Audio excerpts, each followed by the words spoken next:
Thanks, Stefan. In fact, it's only recently that I've stopped giving talks that were about the book that Stefan referenced. And so it actually feels like it's nice to transition to back to a different mode, not sort of covering my own songs in talks about the book. Can everybody hear me okay? So my plan for today is so I heard that this block is 90 minutes. So I want to make sure the talk is over by the hour. We have started 5 minutes late. Can I have an extra 5 minutes? Yes. And so I will take clarification questions as I go along, especially because sometimes there are bits of this formalism that can get tricky, as you guys are all familiar with. And so it's better to resolve some issues along the way. As usual, devastating objections or the question period. So the point of the talk is to kind of stir some chaos in this literature on these types of sentences called anankastic conditionals, where the literature kind of has settled in a place that I'm not very happy with. There haven't been very many papers since this 2016 paper by Condoravdi and Lauer. So I just want to, as I said, stir some chaos. So these are some specific kinds of conditional sentences. The standard example in the literature is if you want to go to Harlem, you have to take the A train. But I hate this example because it's false. Almost no matter where you are, it's false. And it also has a kind of a whiff of genericity. Because these sentences, like if you want to do this, they kind of sound like it could be generic. So I want to make the example a little bit better. So let's imagine that we have a friend named Lila who is located in Jersey City, and now we're going to say that the sentence is: if Lila wants to go to Harlem, she has to cross a state line. This is true. You agree, right? What? She's in Jersey City. She's in Jersey City. Yeah. So it is true. And in general, by anankastic conditionals, I'm going to mean a class of sentences that have some feature that this sentence has, namely where the modal in the consequent contains a proposition. There is a handout somewhere. Contains a proposition that is some sense of necessary condition of the content of the desire and the antecedent, right? So in this case, crossing a state line is in some sense, maybe a relative sense, a necessary condition of going to Harlem from Jersey City. These sentences are problematic for semanticists for mainly two reasons. One reason it has to do with compositionality.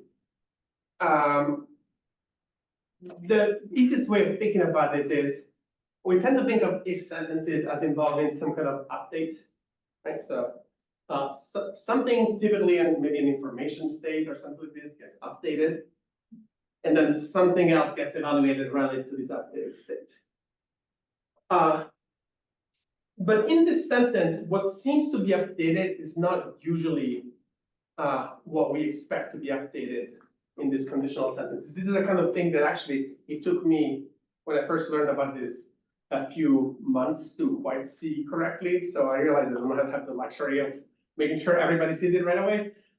So if you don't see this right away, please feel free to ask this. But it seems that what's happening in this sentence is that the antecedent is updating something like the goals that are relevant to interpreting the modal in the consequent, right? It's not sort of updating some background information state, but it's telling you if you prioritize possibilities in this way, then this is what you have to do, right? And so that seems to be a different kind of update from the usual updates. And to make this problem more precise, you need kind of a background theory, and you could see this problem in an implemented theory, but then it would take me like most of my talk to just show the problem. So for right now, I'm just going to leave it at this big level. The second problem is what so this is the compositional problem. The second problem is what we're going to call the conflict problem. So suppose that in the actual world, Lila actually wants to go to Hoboken. Now there is a conflict between the goal that she has in the actual world and this hypothetical goal that's introduced by the antecedent. And when there is this conflict, it seems that the hypothetical goal always wins, right? So normally when there's a conflict, you'd expect some kind of tension or some need to resolve which of these goals is more important for the purposes of the modal sentence. But actually with the sentences, it doesn't matter how important the goals are. The goal in the antecedent somehow always wins out. So for instance, if Lila wants to sell her house for $1, she has to go to this person, I don't know, whatever. It doesn't matter that in the actual world she doesn't want to sell her house for $1. We always accept the sentences, sort of no matter how wild the desire in the antecedent is. Does that make sense? No, no. How wild it is, or just within limits? What? No matter how wild it is, or I'm kind of thinking no matter how wild it is. Do you think there are exceptions? now, I mean, if it's sort of really wacky,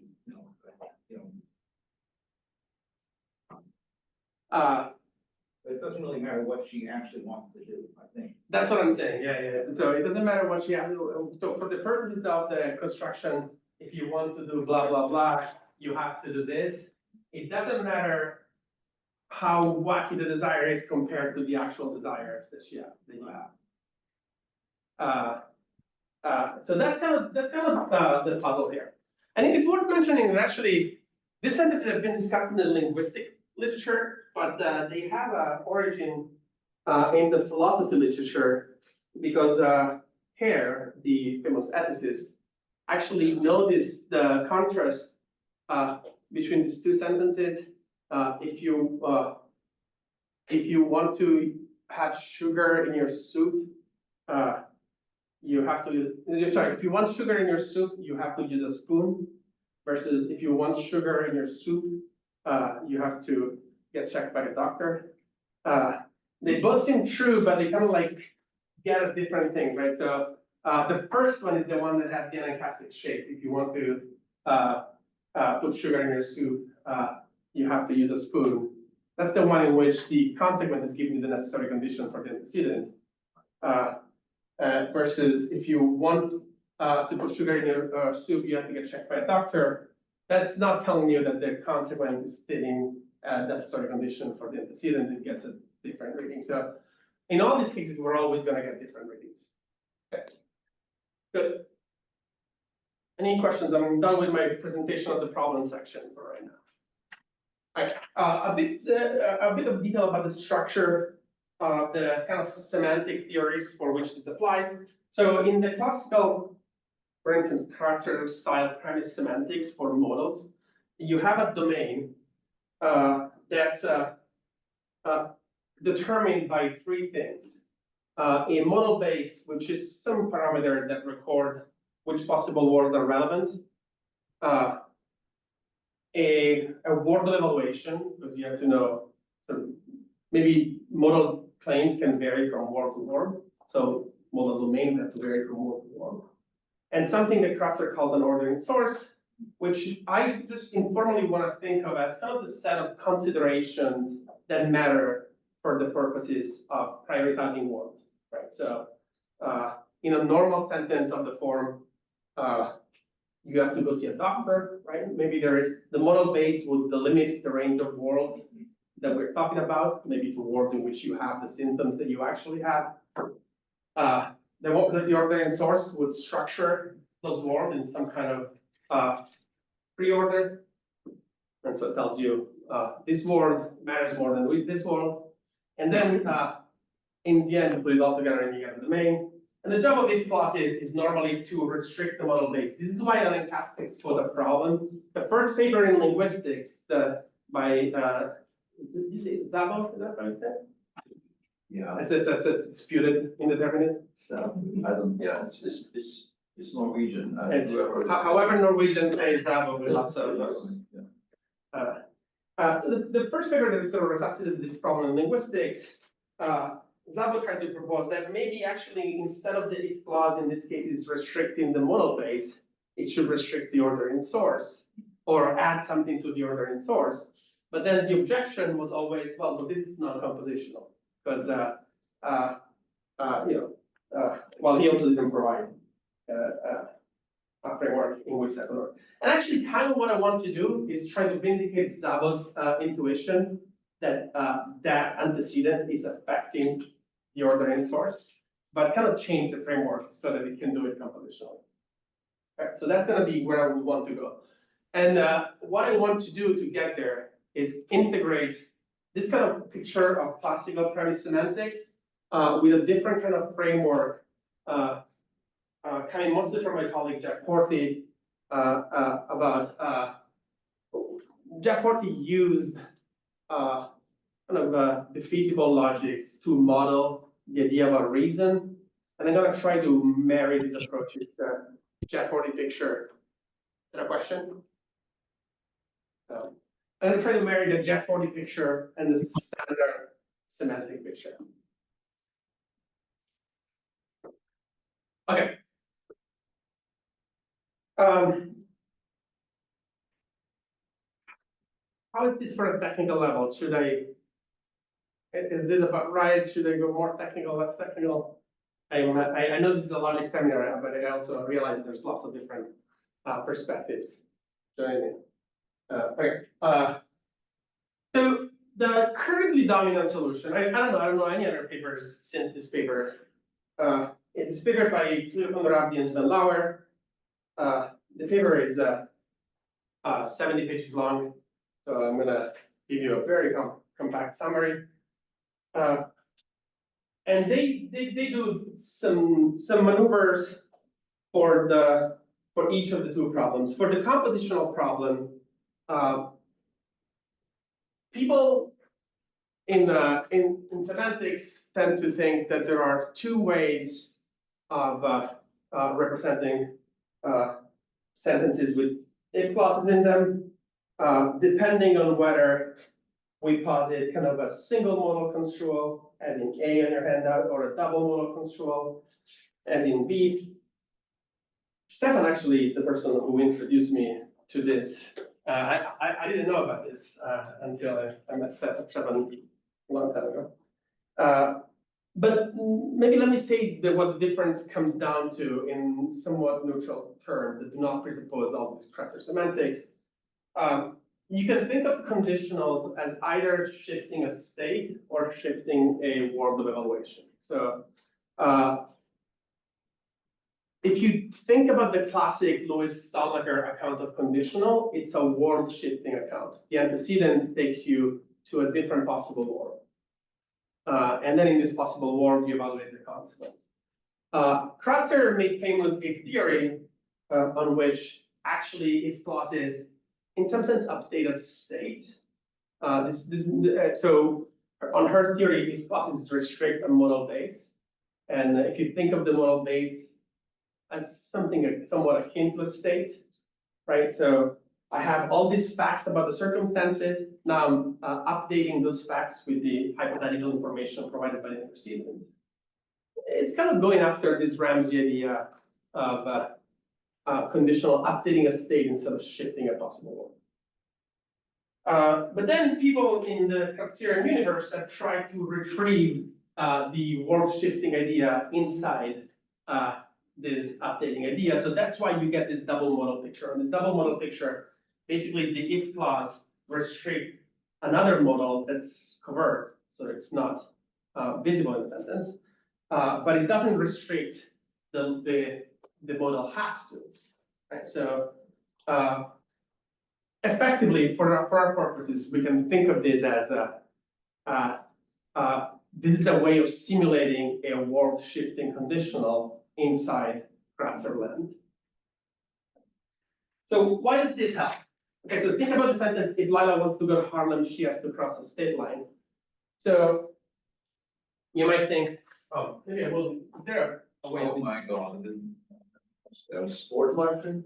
Any, yeah, thank you. Oh, thank you. I didn't bring any.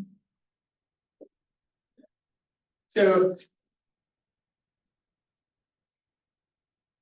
But this is the actual world. The actual world. And we don't know what desires Lionel might have in this world. But then from here, when I can evaluate that antecedent, I move to a world in which she wants to go to Harvard.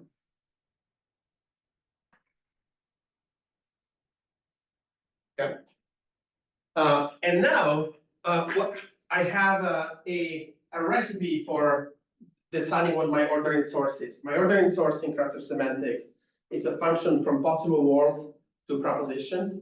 And you might think what that function is doing is, given the possible world, it's telling you the proposition that you should prioritize in that world. Right? So here you might have a recipe like what I have here as OS1 in the handout that tells you the considerations that matter in world W include all the contents of relevant desires by the relevant agent in W.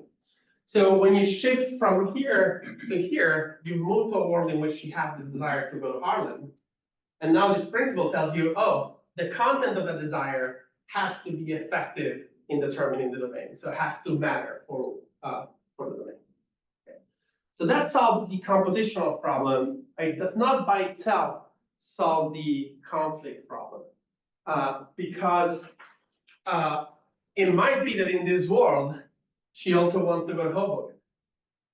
And so merely moving from the actual world to this other world has not taken away the conflict. The conflict could still be there.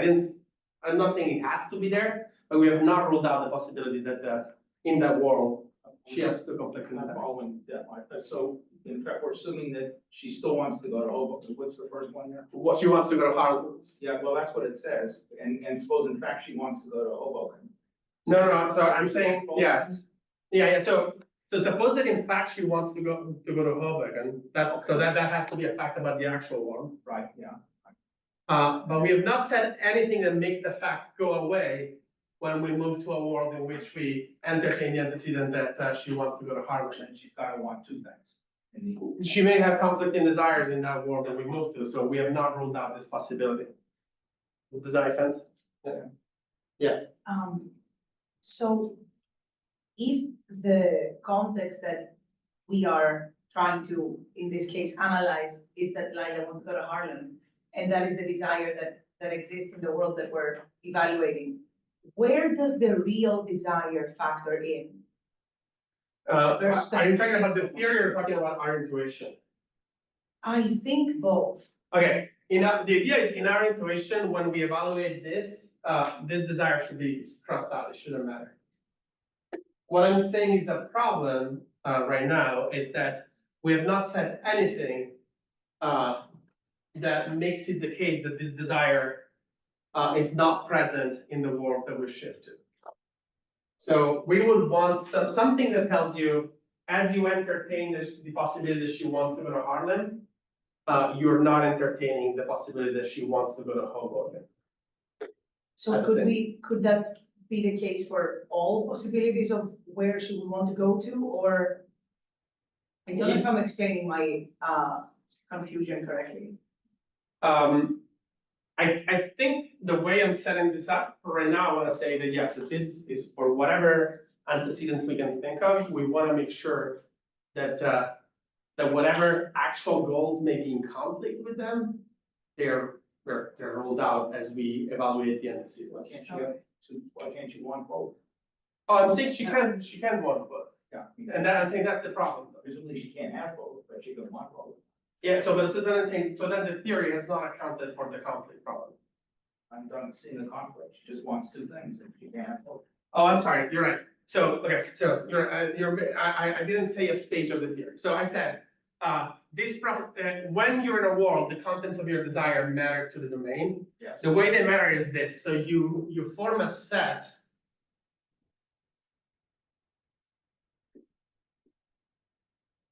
And then you order possible worlds by inclusion with regards to that set. So the top world would be the world in which she goes to both, but she can't go to both, so there is no top world. And so then you actually have your ordering looks like this. There's the, I'm just gonna do it with just one world, but this is the world in which she goes to Harlem, the world in which she goes to Hoboken, and then worlds in which she goes to neither. But then when you define the domain in Kratzerian semantics, you just take the world, as long as you have to be careful here, because there is the limit assumption where it's, if we have finitely many words, as we do right now, you just take, the domain is just a set of words such that there is no word that is ranked higher than them. So then this is your domain. And now it's not true that she has to go to Harlem. She has to cross the state line. Oh, I'm sorry, that she has to cross the state line. I'm sorry. Thank you. Thank you. Yeah, you're right. Because if she goes to Hoboken, she does not have to cross the state line. Yes. I know there's something coming up because, of course, so Condoravdi and Lauer say you can have conflicting desires, but you cannot have conflicting effective desires. Yeah, that's on the next. But I have enough questions when I read your paper also about this example. You say nothing about that. In a case like the one you described, I would feel very tempted to put the sentence in the subjunctive to say if she wanted to go to Harlem, she would have to cross the state line. I know that she actually wants to go to Hoboken. I don't know in what sense I can actually use this indicative conditional, except for a generic sense. So I think we have to make a distinction, and it's possible that I formulated it incorrectly in the paper, but I think we have to make a distinction between whether it's merely actually true that she wants to go to Hoboken, or whether it's common ground that she wants to go to Hoboken. I think if it's common ground, so if we have all the common acceptance attitudes that she wants to go to Hoboken, then it's weird to say if she wants to go to Harlem, and then you have to use the conditional. I think if it's merely true that she wants to go to Hoboken, then it's okay to use the. If it's not unknown in the common ground, what she wants. Yeah. But then I don't actually see your problem. Because then I don't think I need to get rid of her desire to go to Hoboken. I just said, I don't know what world we are in, and I just look at those where she wants to go to Harlem. Oh, I thought the semantics doesn't care about what you know. I thought the semantics is about what is true in the possible worlds, and because it's true here that she wants to go to Hoboken, the problem is left. I don't know. Yeah, I'm not so sure, but it's just a fact about this world. But okay, so just like in a Stronegger selection semantics, if you are in a non-antecedent world, you just go to an antecedent world. It's not like you have to do anything to get rid of the antecedent. You just. Oh no, that's true, but that's because that. So in the Stronegger semantics, so because these two are not incompatible, right?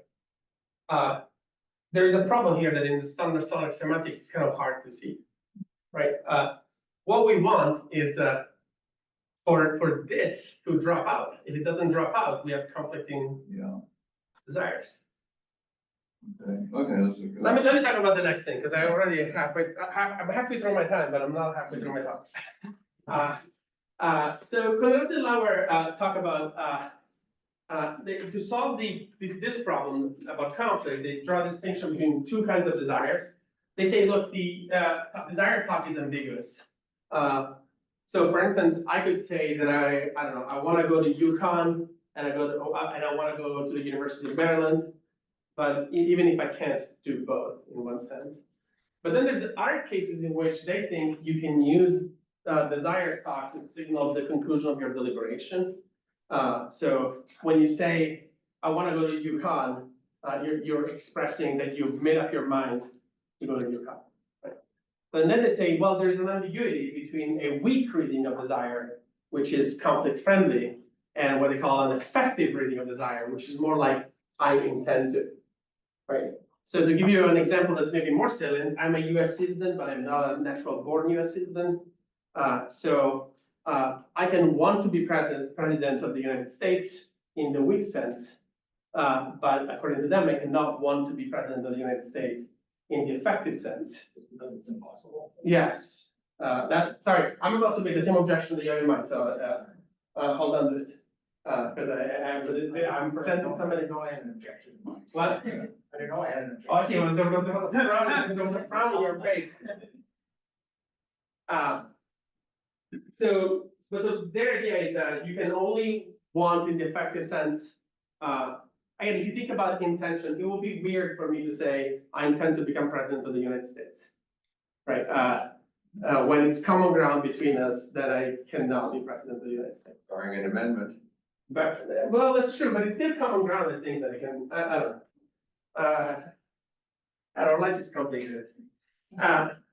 So their story is, okay, if you do this whole thing with effective desires, because effective desires are allergic to conflict, now when you move from this world to this world, you have knocked down this desire.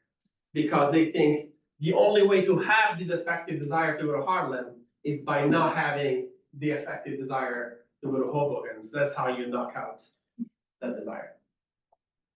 So I have 4 objections against this view.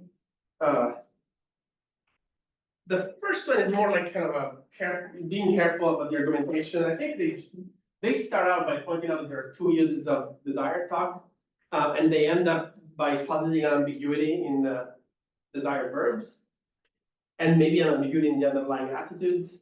I don't know, I want to be a little more careful. I want to hear more about sort of how this argument is supposed to go. But more seriously on this point, their story requires that this attitude be metaphysically incompatible. It's not just, so it's one thing to say that these attitudes are rationally incompatible, say that nobody should rationally hold them at the same time. And a different thing to say that it's impossible to have one attitude unless you have it. This is what the objection that I thought was behind your frown. So for instance, you might think it's irrational for me to think that rain is 60% likely and also that no rain is 60% likely. But that doesn't mean I can't have 2 attitudes there. It just means that if I have them, I'm irrational. And so their story requires that I can't have 2 attitudes. So there's kind of an argument. You cannot have conflicting attitudes. What they're saying. That's correct. Yeah. And that these conflicting desires are examples of conflicting attitudes. There's also an objection in the literature from Milo Phillips Brown, who argues that actually their story fails if there are possible worlds in which the agent doesn't believe the desires are incompatible. This is kind of, it takes a whole article to explain this objection, but there is an objection along these lines. The one that maybe, again, in the interest of moving along with talk, there are anankastic conditionals with other kinds of antecedents. So for instance, if Lila would like to go to Harlem, she has to cross the state line. If Lila hopes to go to Harlem, she has to cross the state line. If Lila wishes to go to Harlem, she has to cross the state line. All of this would require kind of replicating their ambiguity theory for a bunch of other predicates, or maybe other, even if my claim about hopes is correct, even for pro-attitudes that are not desires. So it seems like there's a way in which, if we can do this some other way, it'd be great. All right. So that's my criticism of the Condoravdi and Lauer view. And the paper is 70 pages long. I've given it maybe 10 minutes of discussion to take that with a grain of salt, but I want to move on. All right, so here's my suggestion for thinking about the 2 problems. First, I'm going to introduce a picture that comes from default logic. In the standard premise semantics that I mentioned earlier, we've assumed an ordering source that's a function from world to proposition. So, for instance, it inputted this world and it, world to sets of proposition. It inputted that world and outputted that set of proposition. Right? I want to change this, and I want to make it the case that the ordering source, so the tool that we use to order possible worlds, is a function from possible worlds to pairs of proposition. Right? I want to make a distinction. I want to say that if you follow the moral of this work by Horty and others on the structure of reasons, and you want to think of these kind of like reasons in shaping your domain, reasons really have a kind of a two proposition structure. That's what Horty says. And I have this kind of warm-up example that maybe will help you see. But so suppose that sort of I have a friend named Deb who wants to cook fresh food every day, but exceptionally, if she's sick, she eats leftovers, right? So that's kind of the exception. So if I think about the sentence, Deb has to cook today, well, that's true if Deb is not sick, and false otherwise, right? So the way I want to model this, but I'm not saying that this is the only way to model it, but the way I want to model this is that the considerations have a kind of a two-part structure. There is kind of an enabling condition and then a conclusion. So as in 3a, I have Deb is not sick as a precondition, and then there is a conclusion. And the conclusion only gets to affect the domain if the enabling condition is met. Okay. Similarly, in the case of the Harlan sentence, I want to suggest that wanting to go to Harlem is an enabling condition for the proposition that Lila goes to Harlem. Okay, so yeah. So let's scratch this picture because I'm actually not going to use this picture of conditionals. Should I use this as an eraser? Yes, that is an eraser. What? It is. It is an eraser. Just made it so. And what they want to use an eraser. You're right. There was a magnet on it. Yeah.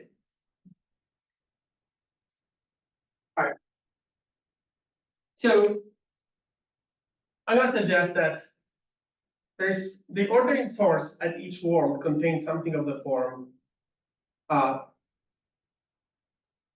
This desired claim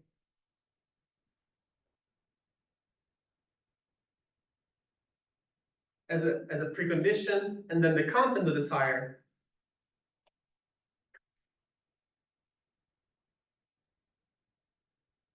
as a conclusion. So, okay, so here's what's happening here. The only propositions that are gonna matter in constructing the domain, in the same way as they matter in Kratzerian semantics, are the ones whose enabling condition is met. But what does it mean for an enabling condition to be met? It means that the model base, and for simplicity here, let's just think of the model base as a set of possible worlds. So I have a set of possible worlds, call it F. Let's call that from. It's relative to W, but we're gonna pretend the realization is not there. Just think of F sub W as a set of possible worlds. This proposition matters to the domain only if the model base entails the triggering condition. So if it doesn't entail the triggering condition, this whole thing does not affect the domain. Okay. So I have a few definitions here. I say a model base is a function from one sets of propositions, as in the old system, but a consideration is a pair of propositions that we extract the elements of with these functions. A default ordering source is a function from worlds to sets of considerations, to sets of pairs of propositions like this. Okay.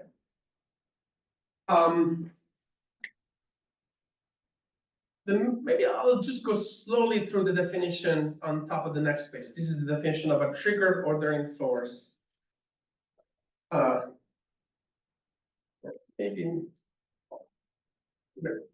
just to, so okay, so let's look at that definition. So suppose that I call a context a set of relevant parameters for the evaluation of a model. In this case, they include a model base, a default ordering source, and a possible world. So I start with an ordering source, but what I'm gonna do is I'm gonna modify that ordering source and turn it into another ordering source. So that's what that definition 2 is doing. It's saying that the triggered considerations are the elements of the ordering source whose precondition is entailed by the model base. Okay. So I may have had a model, an ordering source that contained a bunch of these pairs, but relative to a model base, the only ones that I'm considering are the ones whose enabling condition is entailed by the model base. Okay. And then from this point on, I'm just following these other definitions, triggered order domain determination. These are just standard definitions in Kratzer system. The first one tells you that you order possible words in that way that I was showing before by inclusion. And the second one tells you how you construct the domain under the limit assumption. The third is a lexical entry for the sentences that interest us. So informally, what's happening here, these are the key concepts to remember. That a default ordering source modifies the standard idea of an ordering source by introducing pairs of propositions instead of single propositions. And this idea of a consideration being triggered relative to a state if the state entails the precondition. Okay. Maybe I'll take some clarification questions here because I know that this is part of the proposal that takes me always a while to explain. So what's happening is I'm filtering the ordering source relative to the model base. And so this is actually an idea that was in our paper that you referenced earlier, but I'm filtering it in a different way. There is one more thing that I have to do. So it's not enough. So okay, this gets me a solution to the compositional problem. The solution is roughly this, that when you update the state with the information that Lila wants to go to Harlem, you have now triggered this consideration because you've added to the model base the information that she wants to go to Harlem. And now you've triggered this, and so you've released this proposition so it can affect it. Okay. So this is all well and good, but I haven't said anything about the conflict issue. So this is only a solution to the compositional issue. One thing that's kind of cool about this Horty system is that he has, when he talks about reasons, he actually uses a kind of a priority ranking on the reasons. So let me maybe tell you a story that kind of will motivate this. I don't know if I have the story on the handout. I don't have the story, I'll just tell the story. So suppose that a friend of mine is in town, and usually my friend's been in town is a reason to go have a drink with my friend. But also I've promised to my daughter that I would help her on her school project. Okay. So it seems that I now have two considerations of this kind, right here, and still not in the scope. I have two considerations of this kind that look like this. The first one is that when your friend is in town, that's a reason to hang out. And the second consideration is that your promise to your daughter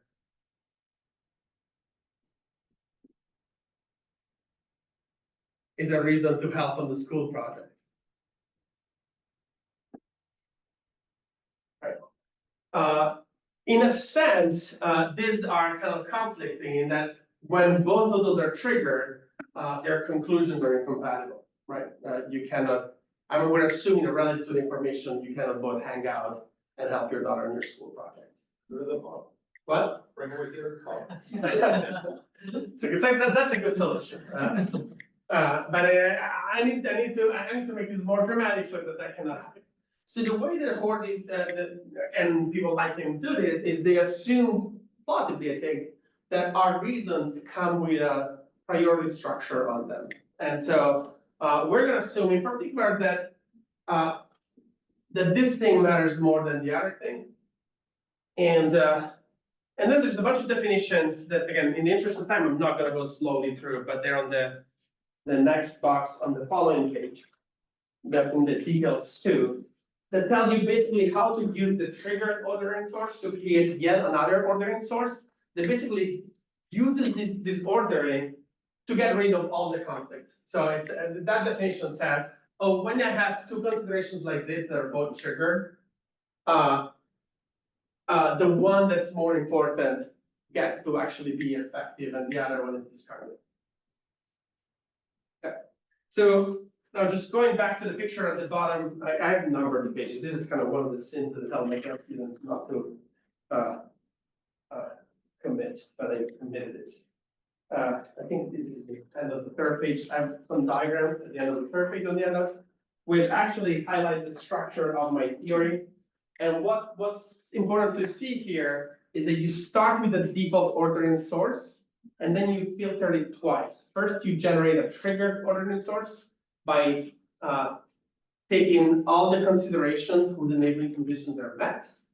And then you generate this effective ordering source by getting the ones that sort of survive the discarding of the incompatible and lower ranked considerations. Okay, all that is good, and that's the framework, but we haven't yet spoken in detail to the problem, so we have to do that. So this framework that I presented is very general, and it can do, for instance, all the things that I did, that Stefan and Magda and I did in our paper together from 10 years ago on the Miner's paradox. They can be replicated inside this framework. So the framework is not just tailor-made to this specific anankastic case, but actually to make it work with the anankastic case, I need some special purpose assumptions, some assumptions about specific problems. Okay, so here's what the assumptions that we're gonna need are. The first assumption that I need is that when we're talking about modals that have to do with desires, all relevant instances of the schema are triggered. Sorry, are part of the ordering source. So the schema is that if you want a proposition, that's a reason for that proposition to affect it. So that's part of the solution to the compositional problem. You always need to make this a case that an element like that is in your ordering source. That if you want something, then the content of your desire should be the conclusion of a consideration.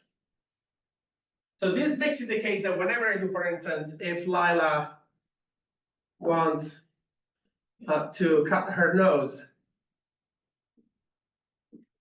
blah, blah, blah, right? When I entertain that antecedent, I add the information that she wants to cut her nose, and then now I release the proposition A so that it can affect it on me. But this solves the compositional problem, but it doesn't quite yet solve the conflict problem. For the conflict problem, I make a different proposal.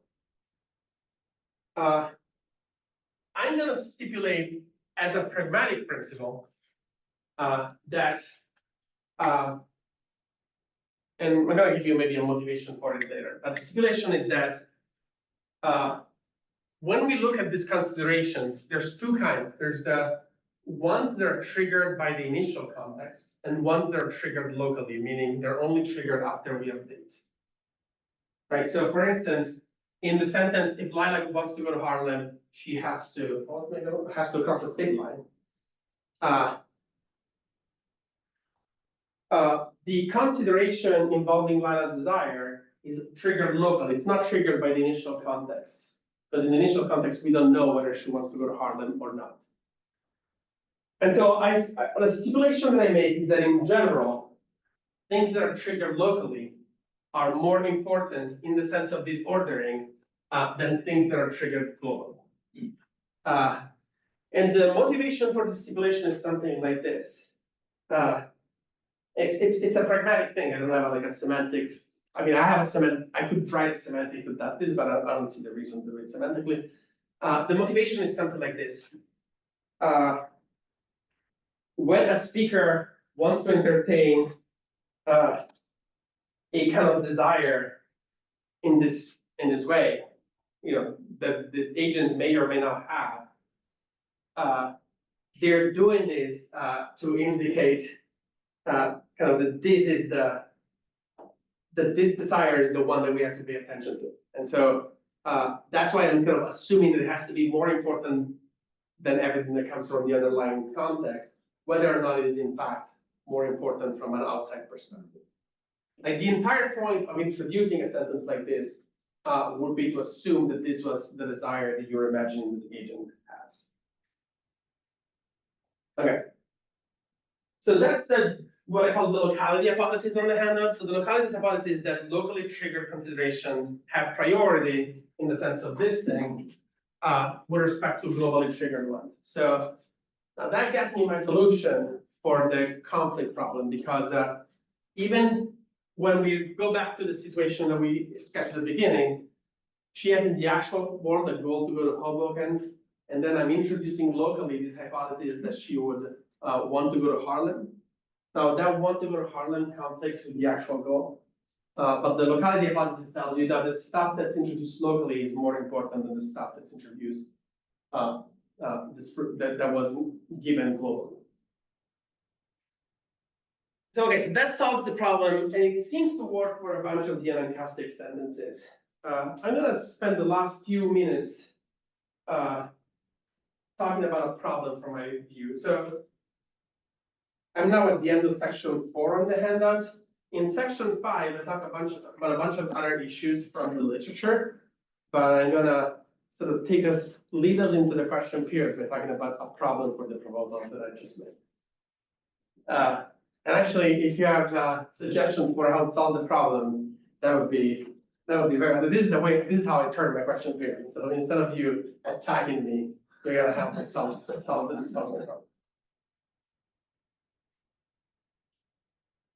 So the question that I want to pose is whether this hypothesis that I made, the locally triggered considerations matter more than the globally triggered one, overgenerates.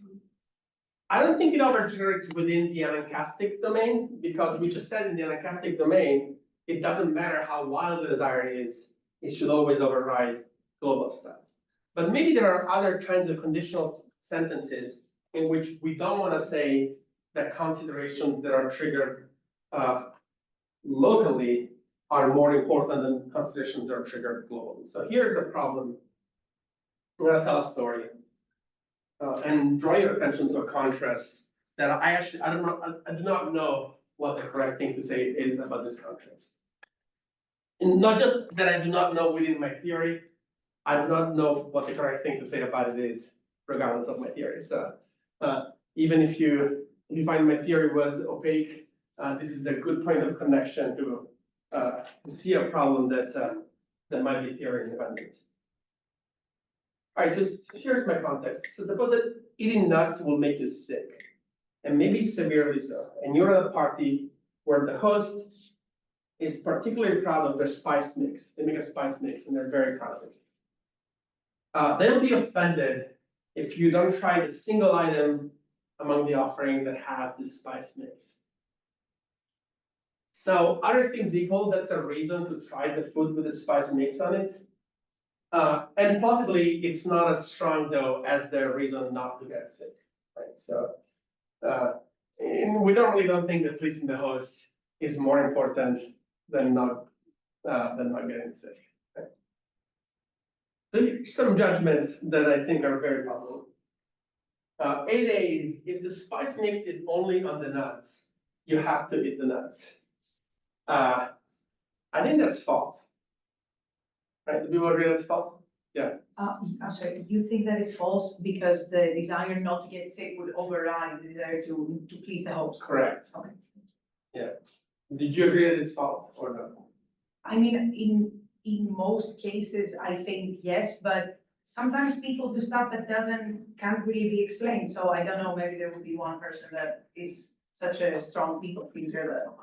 That's right, but in this case, I brought it into the context that it's not as strong as the reason not to get sick. Okay, so that is already always a given. Yeah. Okay, I'm talking about the people of the first kind. The people, Okay. So that's false, I think. It is, I think, however, true that if the spice mix is only on the nut and you want to bliss the host, you have to eat the nuts. That seems true to me. And not that different from the first one, except for the small modification that I added the desired predicate in the antecedent. Seems to make a difference, doesn't it? It seems to make a difference. And the problem is my theory doesn't say anything about desires. May want to please the host, but I'm not going to. That's right. Yeah. So the 9 is the same thing, but maybe in a slightly different context in which, so the standard anankastic, if you add the context to the context that the spice mixes on the nuts, it's definitely true that if you want to please the host, you have to eat the nuts. But even just the contrast between 8A and 8B, my theory does not explain, because my theory tells you what matters is what's triggered locally. It doesn't tell you what matters are your desires that are triggered locally. It tells you what matters are the reasons that are triggered locally. So it shouldn't matter whether a reason is triggered by a desire or by some underlying state, as far as my theory goes. But there is a very clear contrast here, and that's a contrast that my theory does not quite explain. Let me make this even a little bit more complicated, and then I'll finish there on this operatic note. Do I have this example? Yes, just going a little bit further back on that same page. So one thing that you could do is you could say, okay, maybe desires matter. This sentences really have to do with desires. So the locality hypothesis is on the right track, but you have to restrict to desires. You can't just, not just anything that's triggered locally is going to be more important, but like maybe pro-attributes that are triggered locally. That's what's more important. So I'm not sure this is the right way to go, because it seems to me there are sentences that are kind of like anankastics, but that they do not use desired verbs. So I gave an example earlier in 6. So suppose Hansel and Gretel are driving on a freeway, and they need to get to their destination as fast as possible. So they have a goal to not stop along the way.